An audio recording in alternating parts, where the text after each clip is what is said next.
Hey there, welcome back to another video. This time around, it is my review of the 2001 family comedy Max Keeble's Big Move. Now, before I get around to sharing more of my thoughts on this film, I would like to give a special shout out to Zach for requesting this review. And if there's another film, TV show, or topic that you would like to see me discuss in the future, feel free to donate to either my PayPal or to my Patreon. The link to both is in the video description down below, and I will try to get your request as soon as I possibly can. Now, Max Keeble's Big Move is one of those films that I grew up with. I used to watch it all the time on Disney Channel whenever it would be playing as one of the various different films that they would show in an afternoon on the weekends. And it had been a long time since I saw it last, so I was honestly, I was a bit leery that it might not hold up like some other films that I grew up with as a kid and I enjoyed, like Three Ninjas Kick Back or A Kid in King Arthur's Court. But I still had fun with it. I think it's actually, in all honesty, a bit underrated. It gets a lot of criticism for not being 100% unique or original. It's a kids movie from the 2000s. There have been so many other films made about kids in junior high and so many shows at this point. What really could have done that was 100% original in the first place? And when it comes to these movies, what makes them work for me is that they're fun. They're just fun to watch. They have a likable enough cast of characters, a group of antagonists that you love to hate, that you want to see the kids overcome. And you got a lot of style and flair and fun when it comes to the direction. And it's silly, but it has a good heart to it. That's what I look for when it comes to these kind of films. And that's what I looked for when I was a kid. And it's still the same as an adult. And Max Keeble's Big Move, I think it actually does a good job in terms of providing all of those aspects of a kids movie. It's directed by Tim Hill, and Tim Hill is a guy who, prior to this, he directed Muppets from Space, which I thought he did a pretty dang good job with. He worked with Nickelodeon. He did the Action League Now short, Rock a Big Baby. And then after this, he was involved with SpongeBob SquarePants. I believe he actually was a developer and story editor for some episodes of SpongeBob. He was very heavily involved with Kablam, Rocko's Modern Life, and so he was more of a Nickelodeon guy. And after Max Keeble, like he directed Garfield, A Tale of Two Kitties, Alvin and the Chipmunks, the SpongeBob movie, Sponge on the Run, The War with Grandpa, and Hop. And I would say this and Muppets from Space are definitely his best films. I think he really understood what everyone involved with this movie was trying to go for. They were trying to go for clearly Disney's answer to Nickelodeon sitcoms or Nickelodeon's films like Snow Day or Good Burger, to the point where they cast some of the same actors from Snow Day in the movie. There's even like a cast member from All That who plays one of the kids. So it definitely has this, like, what if Disney did a Nick style kids comedy? And I think in some ways it's actually a better version of what Nickelodeon would try to do with Good Burger or some of their other feature films. And the direction is very zany. It's very comic book. It's very over the top in terms of the camera angles and the zooms, and there's a lot of ingenuity though. Like there's some really creative camera work in this. There's a usage of a fisheye lens, which is really effective. There's a lot of different things that the director does here that really inject a lot of unique, lively verve and just overall energy throughout the entire film, direction wise. It's almost like the direction itself is all hopped up on pixie sticks, and it's actually something that really works for this particular film, because this movie from the very beginning is very very, I wouldn't say manic, but it definitely is a sugar rush. It definitely has that kind of look and feel to it visually. And I think for the most part, it's actually a pretty good script by Jonathan Bernstein, Mark Blackwell, and James Greer. This is a screenplay that has a very straightforward plot and concept. Another coming of age movie dealing with a kid going to junior high and Max Keeble, who is trying to reinvent himself. He's trying to be cool and have some fatitude, which that was pure cringe. I gotta be honest. That was one instance of the writing where, like, I don't even think that worked back then. But he's trying to do a lot of different things differently than what he did in grade school, in elementary school.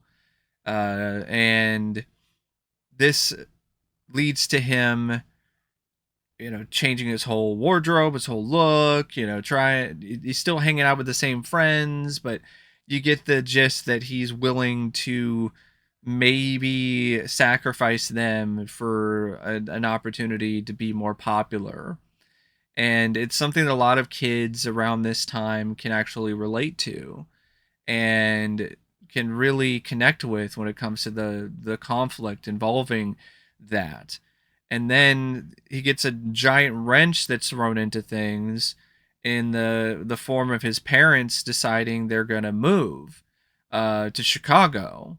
So now he has a very limited amount of time, and he decides, instead of trying to make it the best year ever and be the coolest guy, he decides he's going to get revenge and do all these things that he couldn't do before, because he would get caught and get in trouble for doing them, because he sees a perfect out in him and his family moving to Chicago. So while this is happening, there's a lot of stuff going on with this principal, who is an absolute jackass and just a total dickhead in Jin Drake. He's trying to build this football stadium to impress this superintendent who used to be a football player, and he's doing that by taking a lot of the school's funds away and doing a lot of shady stuff. And the location of the football stadium is going to be where this animal shelter is, near the school, where Max volunteers at. And so there's a conflict involving the animal shelter and Max trying to save the animal shelter during this limited amount of time, while also getting back at the bullies and getting back at the principal. And so he starts acting out, and he gets help from his friends, Robe and Megan, to enact his plans to get revenge on Troy McGinty, who is one of the bullies, who actually used to be one of Max's friends when he was younger. Which that honestly resonates with me personally, very strongly, because there was a kid who I used to be friends with in grade school. I actually would go over to his house and we would play action figures. We would hang out, we would shoot hoops, we'd do stuff like that. And as soon as we got into this, wasn't necessarily junior high, but I think it kind of started there, and then it went further all the way into high school, where he eventually became a bully. He started bullying me. So it's it's something that it definitely is something that I can relate to. And I'm pretty sure a lot of other adults and a lot of other kids can relate to that too. Some people that you used to be, friends with when you were younger, as soon as you get older and it's junior high and it's high school and you're no longer a part of their clique, then you're now a target all of a sudden. And you're like, wait a second, I went to your house. We traded action figures. We played Star Wars together. Like what the hell is your problem? Why are you messing with me? So the fact that there's that whole connection with Troy, and that there's the whole McGoogles thing. I love the McGoogles bit, by the way. I think it's a really great bit of dark comedy where this kid was just traumatized by this birthday party where Max's dad dressed up as this frog mascot called McGoogles, and it just completely traumatized him to the point where it ultimately led to him, just being afraid of McGoogles, and Max uses that to get to Troy in pretty satisfying fashion, where he starts playing mind games with him. And all the different things that Max and his friends do to get back at these bullies is honestly really creative and very well done. You got the stuff with the McGoogles bit to the point where he downloads the McGoogles theme and puts it on a CD. Has his friend look out the door of this classroom that's right next to where Troy's locker is, and give him a signal every time that Troy opens the locker, so that it'll appear as if every time that Troy opens his locker, the McGoogles theme plays. So it's like it's coming out of nowhere, and he's just completely losing his mind. And then he borrows the McGoogles suit from his dad and has somebody dress up in it and torment Troy in the gym. And that's when you have the school paper guys. They take a photo, and he's now the bully is now pissing his pants because he's afraid of McGoogles. And he even goes to the school counselor, and he's all like, you know what they're calling me now? They call me the McGoogler. uh so I love that whole bit, and I love how that actually turns into something that completely winds up going backwards and like backfiring on a Max.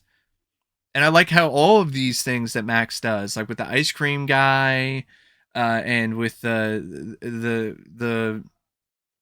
guy who's bullying people for their lunch money under the guise of giving them financial advice. So he sets up all these elaborate plans to get back at them, steals the lunch money CPA, like steals his a BlackBerry, and steals a metal coil from the ice cream man, so his ice cream melts. Goes and does the whole McGoogle stuff with Troy after Troy bullied him and just embarrassed him in front of everybody. And then he targets the principal by switching out his breath spray with animal pheromones, so that now every time he uses the breath spray, all of these animals are thinking that he's hot to trot, so to speak. So that leads to him getting randomly attacked by different animals.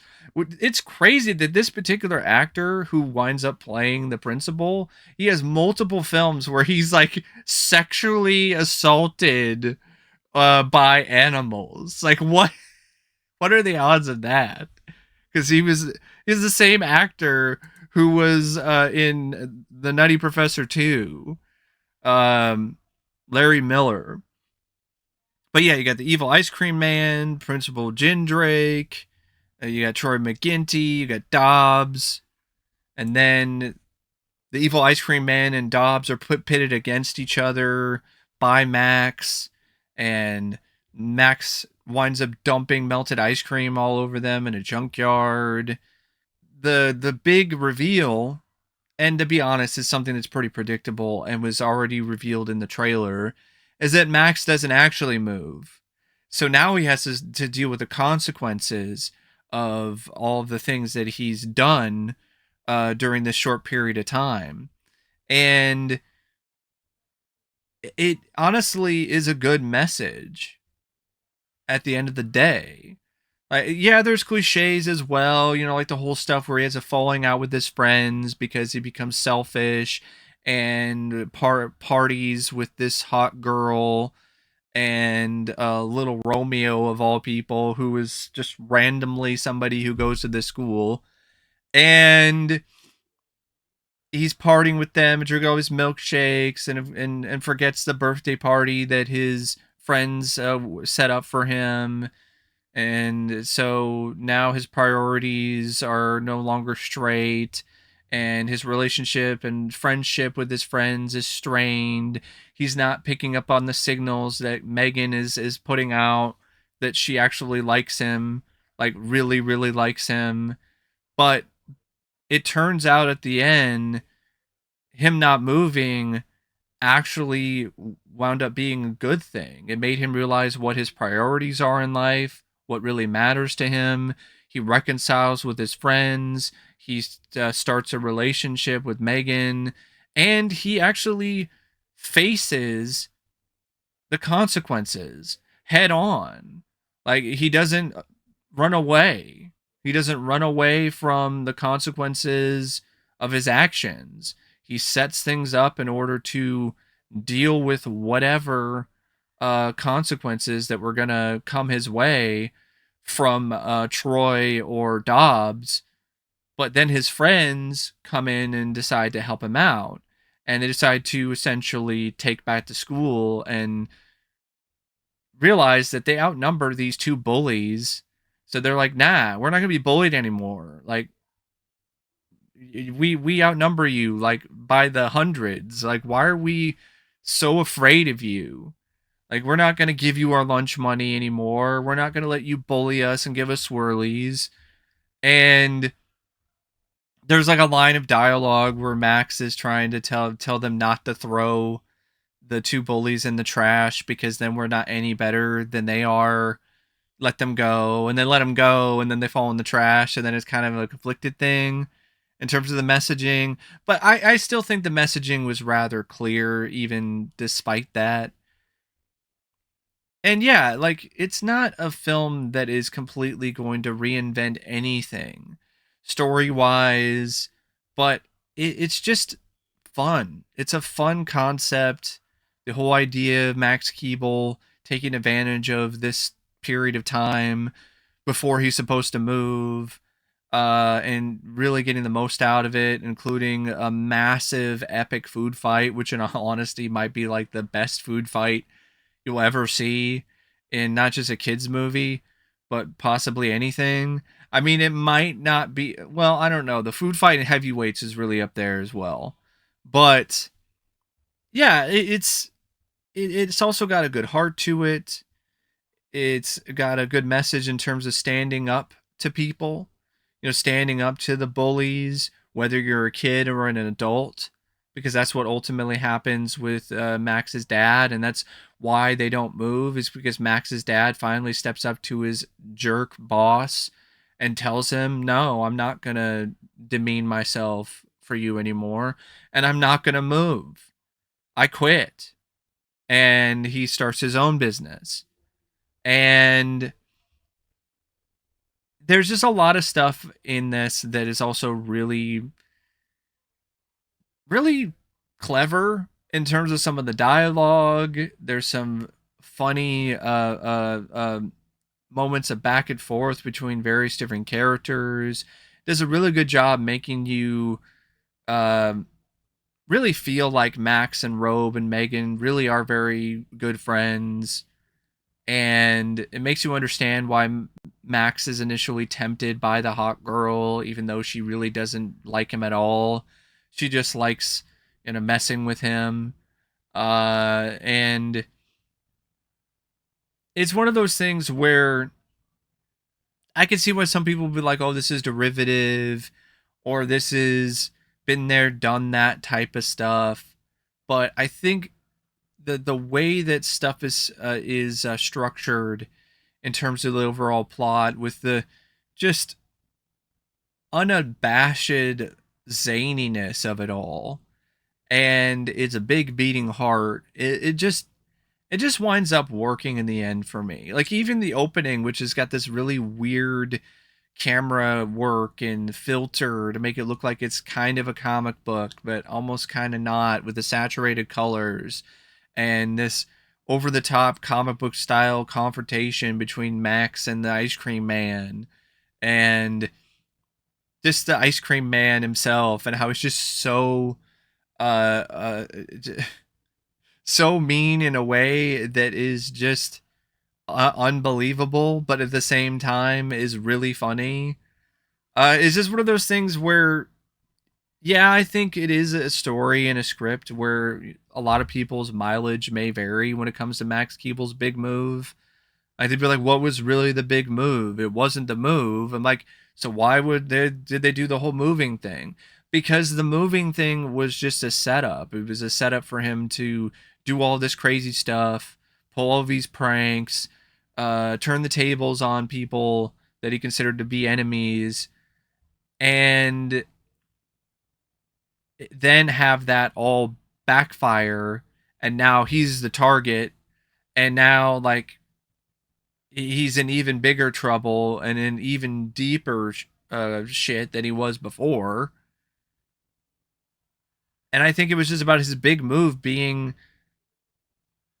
comfortable in who he is and who his friends are, and him finally deciding to stop running away and stop trying to take an easier way out in terms of confronting problems in his life. So I think that's really what the big move is. It's not really the move to Chicago. And that's why I think at the end of the day it works. As well as just a variety of different characters. It's a very cool and different and fun group of characters in terms of the three friends, the bullies. But you normally don't see a kids movie that has like this wide of a variety of different sort of characters who are into different sort of things. Like you have the outcasts, but then you have the bullies, and then you have the other people who are just kind of, there along for the ride, and the teachers, and how all of this might impact them. And of course, you have the stuff with the animal shelter. And I can see what some people are saying when they think there's like too much stuff just happening randomly. But I think it works for this kind of movie because it's just zany anyway. It's zany and over the top and full of shenanigans. So it having a lot of different stuff going on at once doesn't really necessarily bother me. Now, the cast I think is pretty good too. Alex D. Linz, I thought he was excellent. I thought this is honestly his best acting role. He was actually really charismatic and fun, almost like a middle school Ferris Bueller. Like he really had that kind of charm and charisma about him when it comes to his role in the film.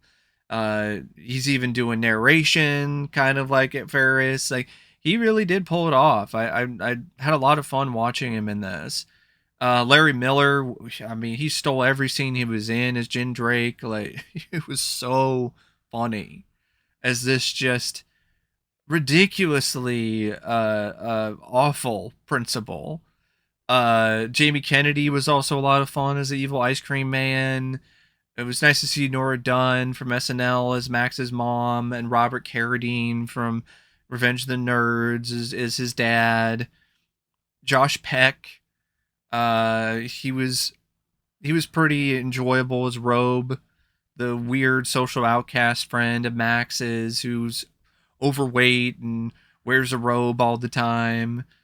Zena Grey, I liked quite a bit as Megan, Max's friend.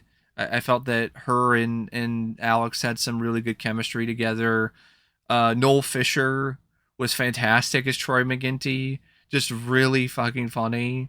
Like he was definitely one of the funniest parts of the movie. Orlando Brown, before he went to town on drugs, he was good as Dobbs. Um, the uh, the other bully, the one who sells financial advice to people because he used to be a Wall Street guru, and then he lost all his money because he made he gave people bad advice, or he followed his own bad advice.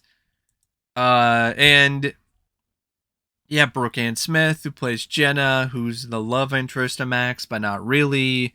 Clifton Davis, who plays Bobby Nebworth, Crazy Legs, the superintendent of the school district. Amy Hill as Rangoon, Jen Drake's secretary. She didn't really have barely any lines of dialogue at all, but she was really funny. Just her deadpan, the way she would just look at Jen Drake, or Jen Drake would like ask her to do something and she would basically just refuse to do it. Uh, she was definitely a fun bit performer in this. Tony Hawk is a cameo as himself in this, as does Little Romeo. And you've got some decent enough cinematography by Arthur Albert. It's pretty average, but that's kind of what you expect to this kind of extent when it comes to this particular kind of movie. The editing by Tony Lombardo and Peck Pryor, I think, fit the overall tone and energy of the film well.